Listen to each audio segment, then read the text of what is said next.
Il est 20h à Paris, bonsoir à tous. On est ensemble pour 2 nouvelles heures de Paris Direct. À la une de l'actualité de ce vendredi 12 janvier, les télécommunications de nouveau totalement coupées dans la bande de Gaza.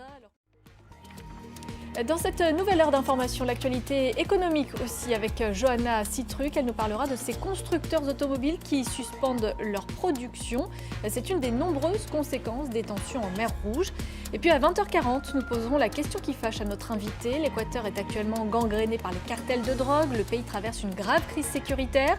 À qui la faute? Jean-Jacques Kouriansky nous éclairera. Il est directeur de l'Observatoire de l'Amérique latine pour la Fondation Jean Jaurès.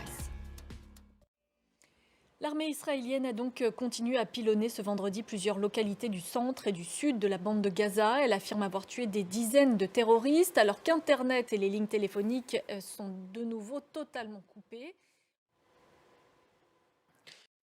Au Yémen, les forces américaines et britanniques ont de leur côté mené plusieurs frappes contre la rébellion Houthi qui s'en prend régulièrement aux navires commerciaux en mer Rouge au nom de la cause palestinienne.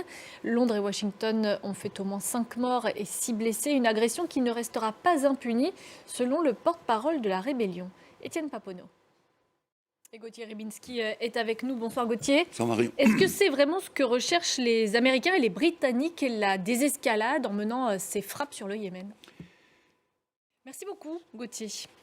Pendant ce temps, à La Haye, la suite du procès d'Israël pour génocide devant la plus haute juridiction des Nations Unies. La plainte avait été déposée par l'Afrique du Sud. L'État hébreu a dénoncé aujourd'hui des allégations sans fondement. Natacha Milray.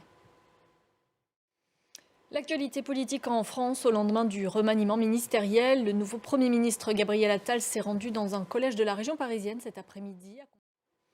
Toujours dans l'actualité en France, la fin d'une étape importante du chantier de Notre-Dame de Paris. Les charpentes des voûtes de la nef et du chœur sont désormais terminées.